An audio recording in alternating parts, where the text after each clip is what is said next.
No Evangelho de João, no capítulo 5, o Disseu falou um pouquinho sobre o 4, sobre a mulher samaritana, e eu vou falar um pouco sobre o capítulo 5 do Evangelho, segundo nos escreveu São João, amigo de Jesus, discípulo de Cristo. E começando a ler do versículo 1, diz assim: depois disso, houve uma festa dos judeus e Jesus foi até Jerusalém. Ali existe um tanque que tem 5 entradas e que fica perto do portão das ovelhas. Em hebraico, esse nome se chama Betzata. Perto das entradas estavam deitados muito doentes, cegos, aleijados e paralíticos. Esperavam o movimento da água, porque de vez em quando um anjo do Senhor descia e agitava a água. O primeiro doente que entrava no tanque depois disso, sarava de qualquer doença. Entre eles havia um homem que era doente, fazia 38 anos. Jesus viu o homem deitado e, sabendo que fazia todo esse tempo que ele era doente, perguntou: você quer ficar curado? Ele respondeu: Senhor, eu não tenho ninguém para me pôr no tanque quando a água se mexe. Cada vez que eu tento entrar, outro doente entra antes de mim. Então Jesus disse: levante-se, pegue a sua cama e ande. No mesmo instante, o homem ficou curado, pegou a cama e começou a andar. Isso aconteceu no sábado.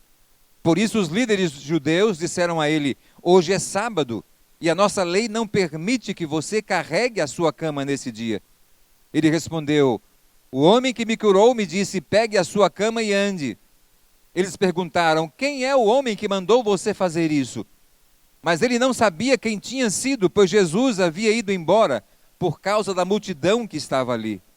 Mais tarde, Jesus encontrou o homem no pátio do templo e disse a ele: escute, você agora está curado, não peque mais, para que não aconteça com você uma coisa ainda pior.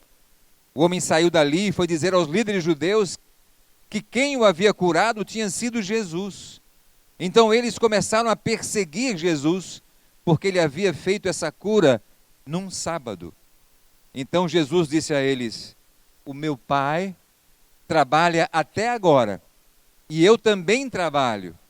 E porque ele disse isso, os líderes judeus ficaram ainda com mais vontade de matá-lo, pois além de não obedecer à lei do sábado, ele afirmava que Deus era o seu próprio Pai, fazendo-se assim igual a Deus. Vamos orar mais uma vez. Senhor, essa tua palavra é tão importante para a gente. Ó Deus, eu não quero falar. Eu te peço que o Senhor fale, porque nos interessa o que o Senhor deseja colocar no nosso coração. E eu quero ouvir e quero transmitir. Ó Deus, fala-nos assim agora. Eu te peço em nome de Jesus. Amém. O tanque de Betesda, que foi conhecido depois por Betesda, havia algo, nós vimos isso, algo interessante ali, que era um tanque, e de vez em quando os judeus criam que vinha um anjo e ele mexia nas águas. E quando a água se mexia, o primeiro doente que entrasse lá estaria curado de qualquer doença que tivesse.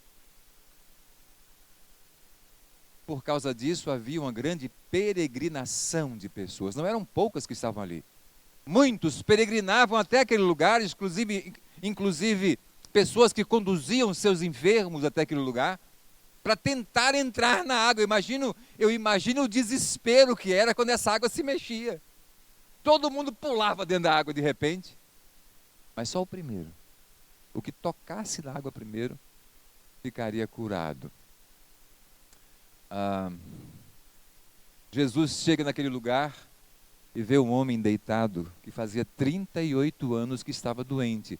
Eu não sei se ele fazia 38 anos que estava ali, mas a doença dele, ele a sentia há 38 anos. E Jesus olha para aquele homem, vê o estado dele, sente o estado dele, e olha para ele e diz: você quer ficar curado? O homem não responde à pergunta de Jesus.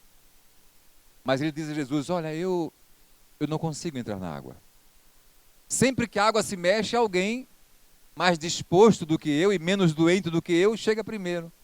E quando eu tento entrar, alguém já entrou e já foi beneficiado. Então Jesus olha para aquele homem e fala: levante-se, pegue a sua cama e ande.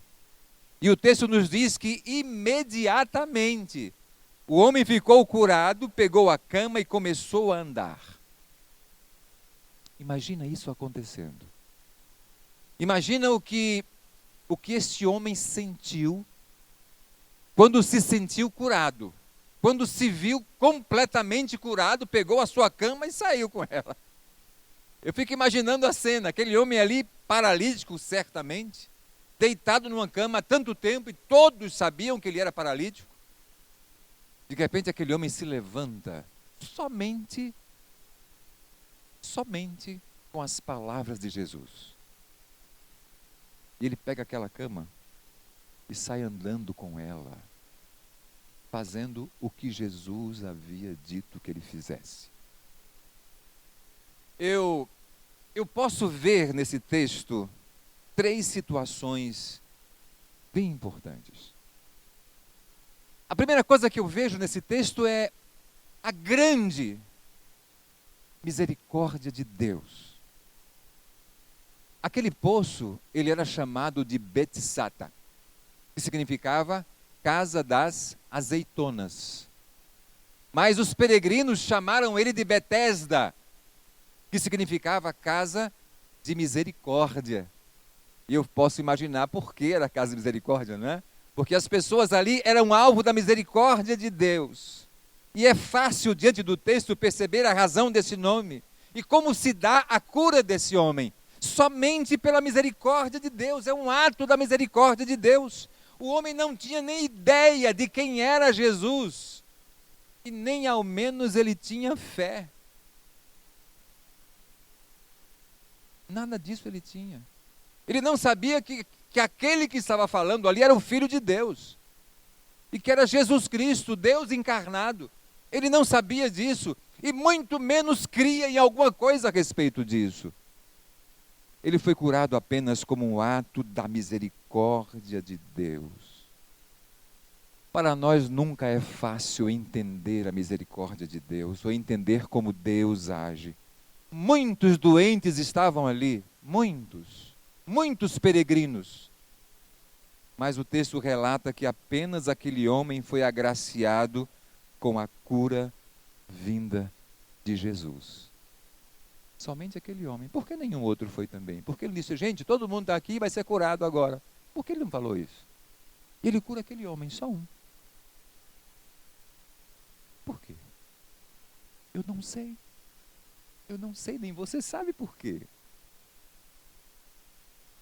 Deus age como quer, quando quer e por que quer. No Evangelho de João, capítulo 3, Jesus diz a Nicodemos o seguinte, naquela conversa com Nicodemos, que era um mestre dos judeus. Ele diz: olha, Nicodemos, o vento sopra onde quer, e ouve-se o barulho que ele faz, mas não se sabe de onde ele vem, nem para onde ele vai. A mesma coisa acontece com os que nascem do Espírito de Deus. A mesma coisa acontece com você e comigo, quando nós nascemos do Espírito de Deus. Foi porque Deus quis, e quando Ele quis, e como Ele quis. O vento sopra como quer e onde quer, e eu não sei de onde ele vem, nem para onde ele vai. Assim é a ação de Deus.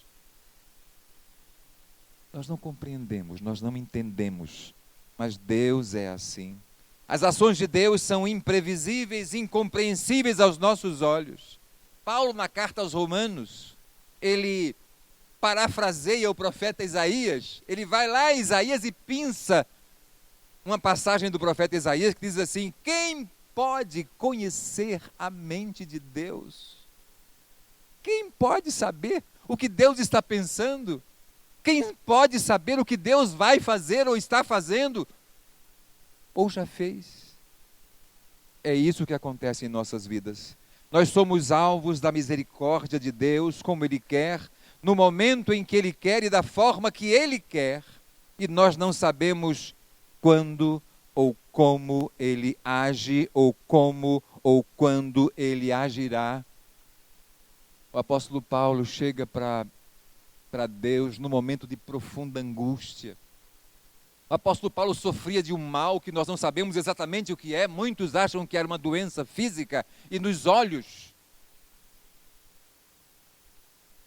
E ele diz: Senhor, por favor, Senhor. O apóstolo Paulo diz isso. Livra-me desse espinho na carne. É uma coisa que me alfineta. É como se fosse um enviado do diabo, me esbofeteando dia e noite. Imagina imagina como Paulo se sentia, a angústia que ele sentia, para chegar a dizer isso. É como o enviado do demônio, para me esbofetear a noite inteira. Eu não aguento mais isso. E Deus olha para Paulo, Jesus olha para Paulo, e disse para ele: Paulo, calma. Paulo, presta bem atenção. A minha graça te basta. A minha graça é o que você precisa para se livrar disso. Para não sentir-se assim diante disso. Porque, Paulo, quando você se sente fraco, aí é que eu te faço forte. Quando você está fraco, aí é que você está forte. Quando você está fraco, aí é que você percebe o seu tamanho e o meu tamanho. E você cresce. Vejam, às vezes, não curar é um ato de misericórdia de Deus. Parece estranho, não é? Mas às vezes até o não curar, até o não fazer o que nós queremos, até não atender os nossos desejos e pedidos, são atos da misericórdia do nosso Deus para as nossas vidas. Nós não sabemos como Deus faz, nós não sabemos quando Ele vai fazer, nós não sabemos por que Ele faz, mas de uma coisa nós sabemos: Deus nos ama. Deus nos ama e todas as coisas acontecem com um propósito dEle. Nada acontece por acaso. Nada acontece por acaso. Sabe, gente, quando a gente exclui o acaso das nossas vidas, tudo muda. Nós começamos a enxergar as coisas, começamos a olhar para as coisas, olhar para a própria vida de uma outra maneira. Quando você acha que as coisas acontecem aleatoriamente, eu posso sair daqui e acontecer isso, pode, todo mundo acontece, o outro acontece também, tudo é por acaso, o acaso da vida me dirige. Você está enganado. Exclua o acaso da sua vida. Porque todas as coisas têm um propósito. Deus tem um propósito em cada uma delas, e a palavra de Deus nos diz isso. Não sou eu quem estou dizendo, não é uma conclusão minha, mas de Deus. Em todas as coisas, Deus trabalha para o bem daqueles que amam a Deus. É o que a palavra de Deus nos assegura. Sempre, sempre, a vida está tentando nos dizer alguma coisa. E quando eu falo em a vida, eu falo em Deus.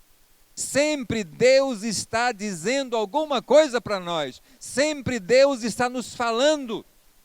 E Deus sempre fala para que nós nos aproximemos dEle. E nos aproximando dEle, entendamos o que é a vida verdadeira. Porque muitas vezes nós não entendemos o que é vida verdadeira. Nós temos ilusões sobre a vida. Que a vida verdadeira é ter, é fazer, é ter sucesso. Não é. A vida verdadeira é estar vivendo dentro do propósito de Deus para você. ter sucesso na vida não significa que você está vivendo o propósito de Deus para você, sabia? Você pode ser alguém extremamente bem-sucedido, porque esse bem-sucedido está parametrizado pelas coisas dessa terra. Você pode até se sentir muito bem-sucedido, um bom emprego, um bom salário, um bom dinheiro, um bom carro, uma boa casa, tudo isso, o que é que eu quero mais? Eu sou bem-sucedido. E mesmo assim, você está fora do propósito que Deus tem para você. Está fora do mais importante, do que realmente importa. Olhe para as situações difíceis da sua vida, como eu olhei essa semana para a minha vida. Olhe para as situações difíceis da sua vida como provas. Provas. E se pergunte, o que Deus quer me dizer com isso? Ele sempre quer dizer alguma coisa. Sempre quer dizer alguma coisa. Em segundo lugar, eu percebo a pergunta de Jesus para aquele homem. Um homem paralítico, deitado numa cama há 38 anos, Jesus sabe disso. E Jesus vai e olha para ele e fala: você quer ser curado? É claro. Qual seria a resposta do homem? Claro que eu quero, sim, eu quero. Parece óbvio para a gente isso, não é? Parece uma pergunta óbvia, mas eu creio que não é tão óbvia assim, senão Jesus não a faria. Não é tão óbvio assim. Muitas vezes, nós nos acomodamos nas nossas limitações. E essas limitações, às vezes, são tão comuns para nós já, que nós sentimos até um certo conforto nela. E nós não estamos muito interessados em sair dela. Eu me lembro disso quando nós tínhamos a loja lá em Odisseu, e às vezes passava alguém pedindo dinheiro na loja. E a gente dizia: faz o seguinte, hoje à tarde você vem aqui e nos ajuda a lavar os carros. E você vai ganhar o dinheiro que você precisa. E ele falava: tá bom, à tarde eu passo aqui. Você passou? Ele também não. Era mais fácil sair pedindo dinheiro. Oferece emprego às pessoas no sinal de trânsito. Oferece emprego para você ver quantos vão aceitar. E quantos farão de conta que não estão ouvindo. Eles se sentem confortáveis. Não todos, é claro, mas alguns se sentem confortáveis. Muitas vezes, nós estamos limitados e não percebemos isso. Muitas vezes nós vivemos a vida pela metade e não percebemos isso. Muitas vezes nós não provamos de tudo que Deus tem para a gente e não percebemos isso. Nos acomodamos nisso e vamos levando a vida a si mesmo. É por isso que Jesus perguntou àquele homem: você quer ser curado mesmo? Você quer isso? E vejam que o homem nem responde à pergunta de Jesus. Ele fala: Senhor, eu não consigo. Eu não consigo. Quantas vezes eu já disse isso? Eu não consigo. Eu não consigo. Sempre alguém chega primeiro do que eu. Sempre alguém entra na água na minha frente. Mas Jesus, ele está determinado a curar aquele homem. Jesus não diz: eu vou então te ajudar a entrar na água. Assim que mexer, eu te jogo lá dentro. E jogo antes de todo mundo. Não. Jesus afirma: levante-se, pegue a sua cama e ande, você está curado. Não será o tanque, não será a água, não será o anjo, mas eu, o Filho de Deus. E pelo poder de Deus agirei para a glória dele. E você não terá nenhuma dúvida sobre quem está curando você. Sabe o que é que eu acho o maior milagre daquele homem, aquele dia? Não foi nem a cura do homem. Para mim o maior milagre foi Jesus se revelar a alguém. Ele se mostrar a alguém de uma forma tão clara, sem deixar dúvidas. Talvez você diga, mas eu nunca senti isso, eu nunca senti essa revelação de Jesus na minha vida, nunca senti. Peça que Ele se revele a você. Peça, mas peça querendo, né? Peça de fato querendo. Jesus vai olhar para você e vai dizer, você quer ser curado? Peça, mas peça querendo. Porque a palavra de Deus lá em Tiago diz, quem pede sem fé é como as ondas do mar, que o vento leva de um lado para o outro. Quem é assim, não pense que vai receber alguma coisa de Deus, porque não sabe o que quer. Peça querendo. Eu não posso acreditar que Deus não se mostra para alguém que com sinceridade o busca. Eu não posso acreditar. Agora, Ele se mostra como Ele quer. Talvez Ele não vai dizer, levante, pegue sua cama e ande para você. Ou você está livre da sua doença. Não, talvez não.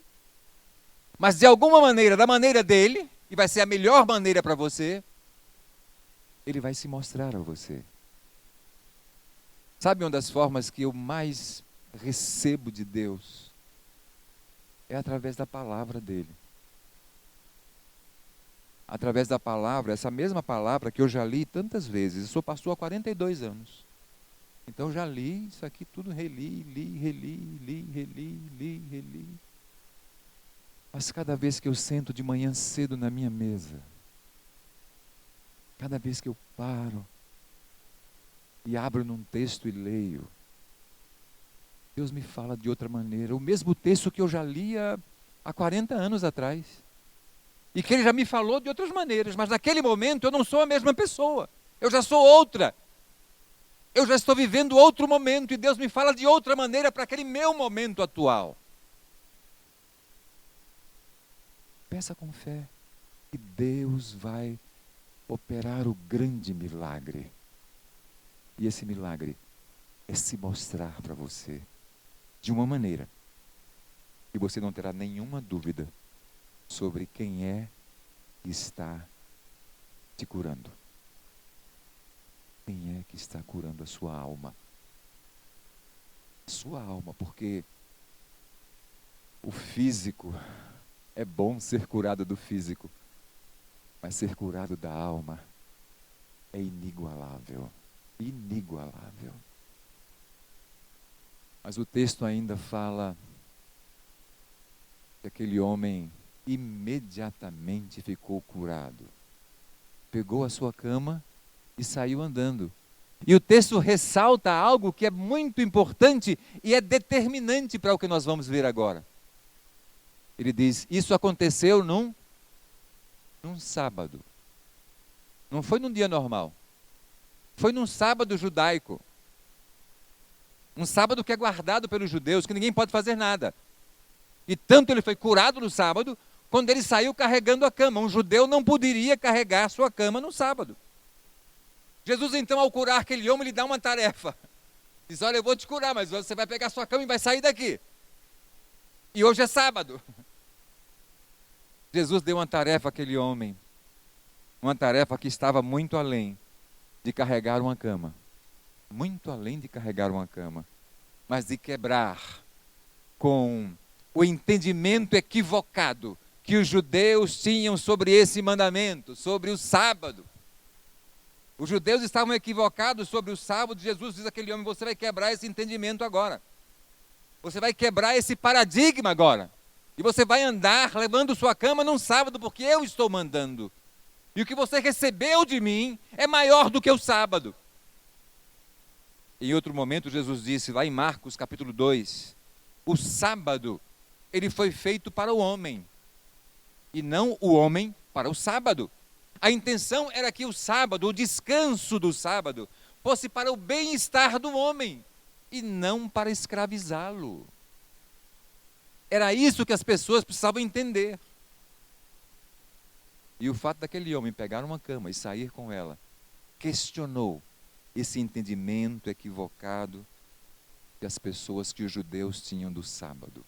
O sábado é para o bem, é para beneficiar, é para ser bênção, e não para colocar uma canga sobre vocês, e não para colocar um fardo sobre vocês, e não para escravizá-los. As coisas de Deus são assim, gente.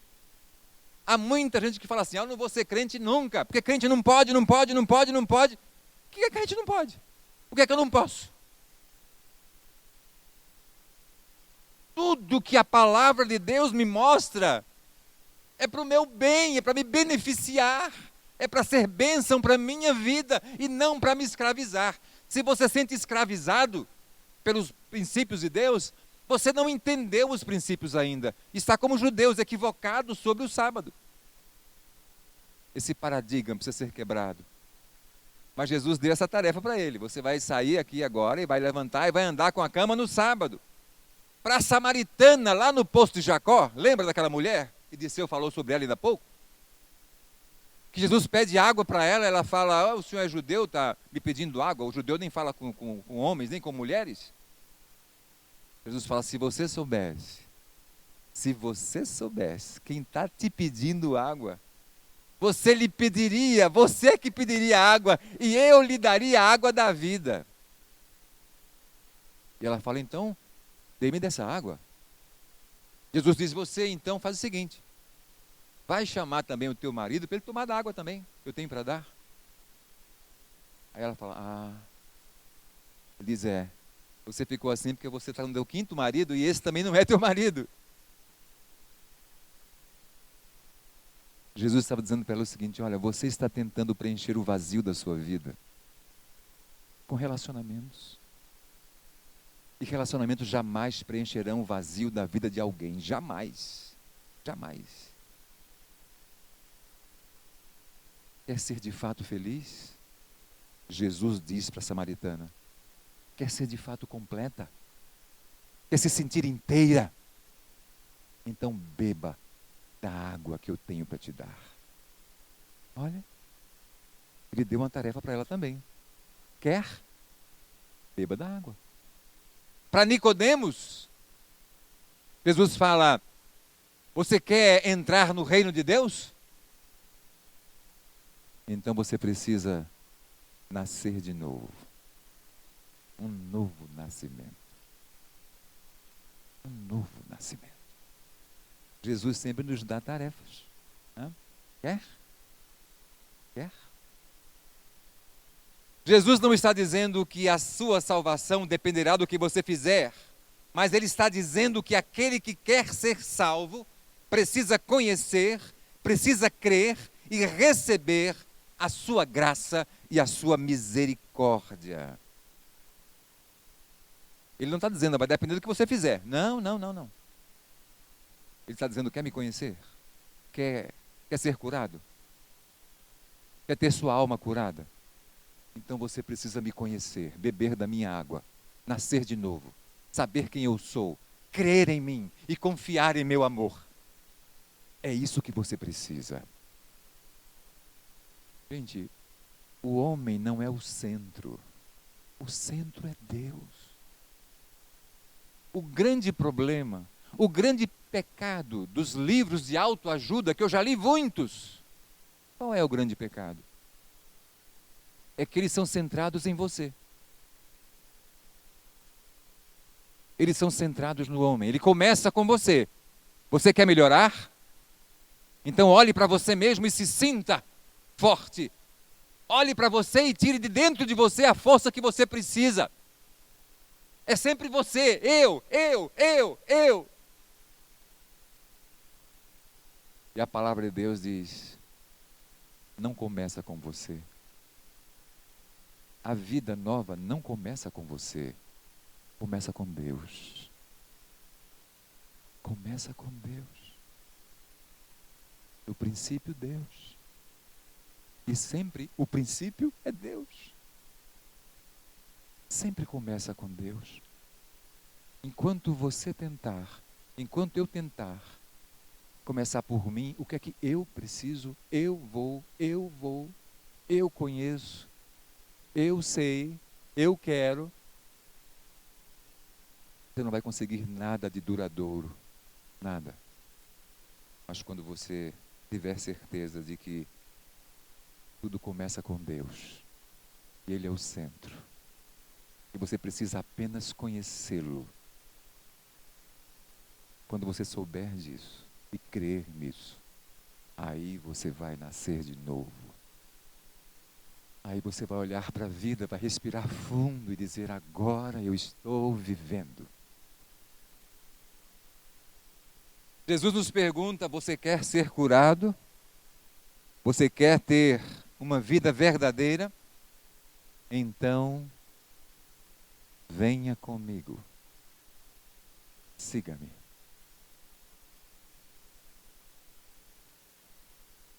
Siga-me. Há muitas pessoas que, quando ouvem isso, dizem: eu volto à tarde. Porque seguir o Senhor eu não consigo. Hã? Olha, eu não consigo. Olha o eu começando em mim. Não se trata de mim, se trata de Deus. Não sou eu quem consigo ou não consigo, é Deus quem já conseguiu. E quando eu entender que Ele já conseguiu por mim, eu vou segui-lo. Siga-me. Quer ser curado? Siga-me. Não procure entender o meu amor por você. Não procure entender a minha misericórdia e a minha graça, a graça e a misericórdia que eu te ofereço. Não tente entender isso. Apenas venha pela fé e creia. Somente isso. Não se acomode à vida pela metade que você leva, mas almeje tudo o que eu tenho preparado para você. Deseje mudar. Deus tem muito mais preparado para você. O propósito de Deus é muito maior do que você imagina. Eu entendo que o propósito de Deus é como um trem. Um trem que vai seguindo, ele não para você subir. Você tem que correr um pouquinho e subir. E para onde esse trem vai? Eu não sei. Eu só sei quem é o maquinista. É Deus. E se Ele está comandando, eu não preciso saber de mais nada. E aí eu vou viver dentro desse propósito. E nessa viagem, eu vou vendo as paisagens que Deus coloca para mim. Eu vou entendendo o caminho que Ele me dá. E eu vou me maravilhando com o que vou ver. Por quê? Porque eu estou dentro do propósito dEle. E não daquilo que eu acho. Mas o texto nos diz ainda: quer me seguir? Quebre com os paradigmas do mundo que acorrentam você e siga a verdade do Filho de Deus. Muitas vezes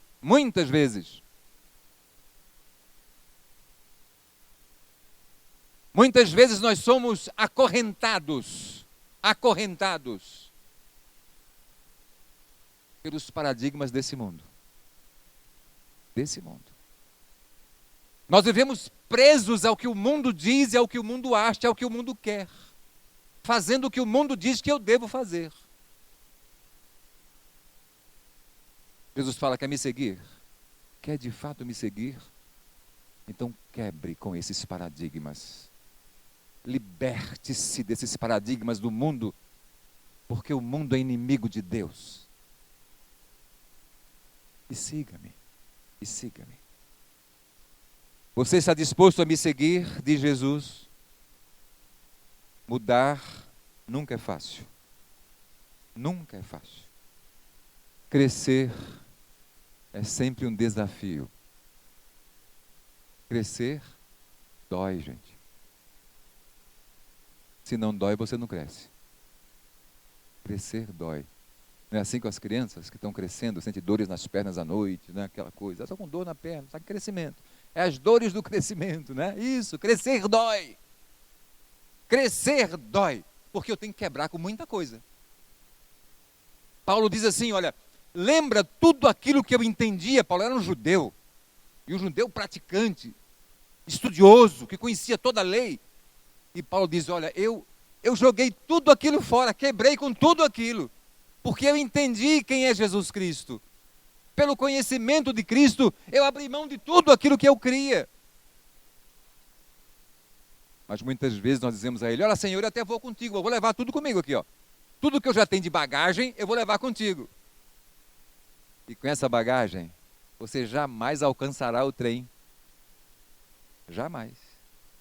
Vai ficar pesado. Não dá. É preciso quebrar com esses paradigmas. Nós crescemos quando sentimos dor. Quando sentimos dor, percebemos que Deus é o centro. Não sou eu. Eu não consigo. Eu não posso.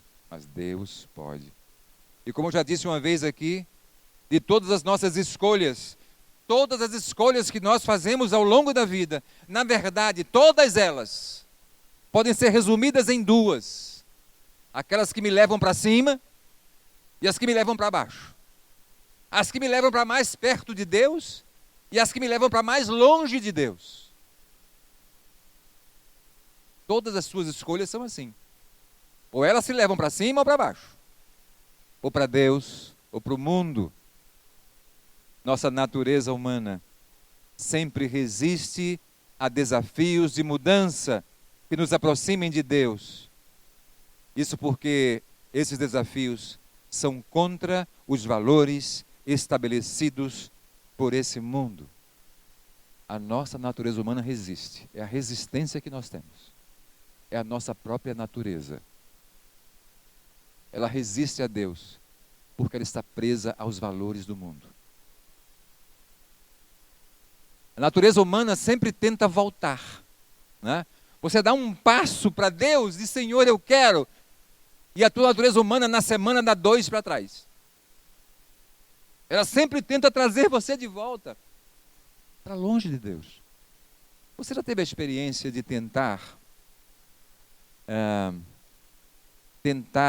puxar água com um rodo num local onde o ralo não foi muito bem projetado? E ele está mais alto do que o resto do nível, está num nível diferente. Você tenta puxar a água para o ralo e ela volta. Algum pouquinho entra, mas o resto volta. Eu me lembro que tinha um amigo meu, não vou nem falar, porque ele vai ouvir essa mensagem talvez, mas na casa dele, se ele ouvir, ele vai saber disso. Na casa dele, um dos banheiros, que era o que a gente tomava banho quando estava lá, ele até consertou agora, ele consertou isso, mas a gente ia lá, tomava banho, e tinha um rodo. Quando eu fui tomar banho pela primeira vez, não entendi aquele rodo lá, porque é um rodo aqui dentro do banheiro. Mas depois que eu tomei banho, eu entendi. A água não descia. Estava inclinado. O ralo aqui inclinado para cá. Aí a gente tinha que terminar de tomar banho e ficar puxando a água. E a água vinha e a metade voltava. Vinha até a gente conseguir, né? Assim é a nossa natureza humana, gente. Ela tende a ir para os lugares mais baixos e mais sujos. É assim que é a minha natureza humana. É assim que é a sua natureza humana. Ela tende a voltar para os lugares mais baixos e mais sujos. Mas Deus quer que seja diferente. Deus quer arrumar o nível da sua vida. Deus quer fazer isso. Deus nos deu o seu Espírito exatamente para nos ensinar e mostrar qual o caminho a seguir, para onde ir.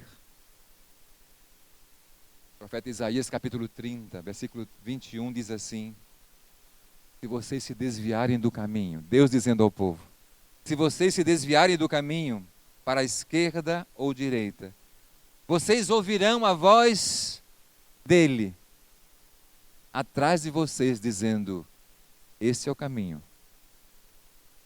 Esse é o caminho. Andai nele. Andai nele. Quando você busca Deus de todo o coração, quando você abre a sua vida para Deus, de verdade, com fé, quando as oportunidades desse mundo se abrirem diante de você, mostrando caminhos que não são de Deus, você ouvirá atrás de vocês uma voz dizendo: esse é o caminho, andai nele, permaneça nele. E Deus diz mesmo, viu, gente? Deus diz mesmo. Eu vou repetir uma experiência que eu tive quando fui morar longe de casa. E eu fui estudar no Rio de Janeiro e chegou o final de semana, um amigo meu me disse: ó, vamos a uma boate? Eu nunca tinha entrado numa boate na minha vida. Nunca, não sabia nem o que era. Isso em 1974. E depois de ele insistir muito, eu disse: eu vou. Olha, eu nasci no Evangelho, nasci na Igreja Batista, né? Eu disse: tá bom, vou ver como é que é lá. Aí fomos no sábado à noite lá. Gente, quando eu entrei naquele lugar, era tudo escuro. Tudo escuro. Algumas luzes assim que eles chamavam de luz negra. Uma luz que não era luz. Era uma luz que não iluminava. E ela, além de não iluminar, ela piscava. Dentro daquele lugar, naquela época ainda era permitido se fumar em locais fechados, era todo mundo fumando. E aquela fumaça dentro daquele lugar. Um cheiro de bebida alcoólica, um cheiro de álcool profundo. E eu cheguei ali, parece que eu estava esmagado. Eu fiquei esmagado, encostadinho na parede assim. E aí a voz de Deus falou à minha consciência. Deus disse: você não é desse lugar. O caminho é esse. Andai nele. Qual era o caminho que ele mostrou? O caminho da porta de saída. Eu saí, meus amigos nem viram que eu saí. Eu saí no momento que eu entrei. E no outro domingo eu estava na igreja, onde eu conhecia a Selma.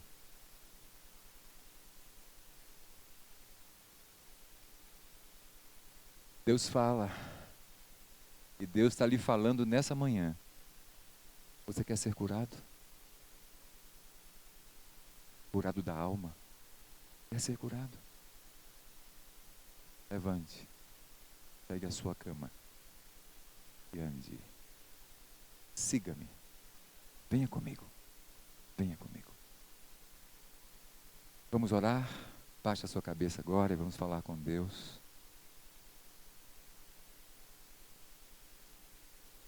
Obrigado, Deus. Obrigado porque o Senhor nos ama. E isso para nós é suficiente.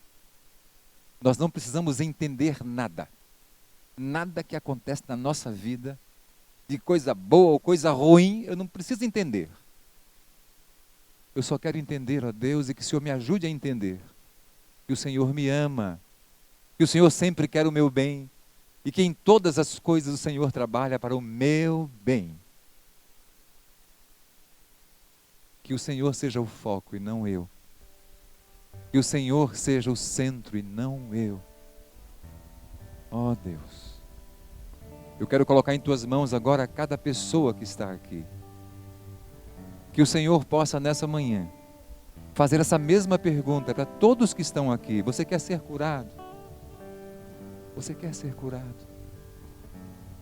E eu peço a Deus que o teu Espírito, que é o único que pode fazer isso, que o teu Espírito toque o coração de cada um que está aqui, e o meu também.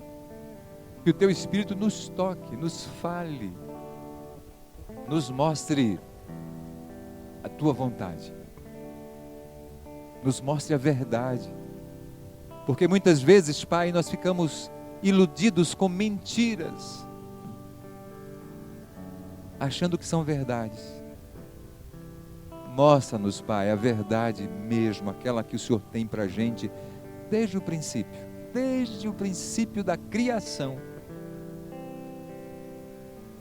Obrigado, Deus. Obrigado, Deus. Porque o Senhor tem falado. O Senhor tem falado. E continuará falando. E eu te peço que haja pessoas aqui hoje que digam: sim, Senhor, eu quero seguir-te. eu quero andar com o Senhor. É isso que eu quero da minha vida. Faz isso, Pai. Faz isso em minha vida e na vida de cada um que está aqui nessa manhã. Eu te peço em nome de Jesus. Amém. Amém.